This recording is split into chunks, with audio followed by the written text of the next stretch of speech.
Hi, my name is Christy Goff. I'm a registered dietitian with Pacific Medical Centers. Thanks for joining me today on Cooking with Christy. Today we're making Mocha Chia seed pudding to satisfy your sweet tooth while getting in a good dose of omega-3 fatty acids, protein, and fiber.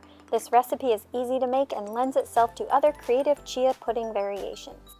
Combine 1/3 cup of chia seeds, 1 tablespoon of unsweetened cocoa powder, a half teaspoon of vanilla extract, and 1 to 2 tablespoons of maple syrup. Add 1 cup of coffee, and then begin to whisk in 1 cup of milk along with a pinch of salt. Let chia seeds soak in liquid for at least 2 hours to become pudding-like. Once ready, serve with fresh or frozen fruit on top, granola, or even crushed up chocolate chip cookies.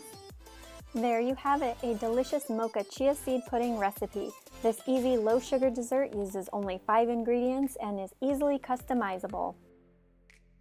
For more recipes and videos, visit pacmed.org/LWA.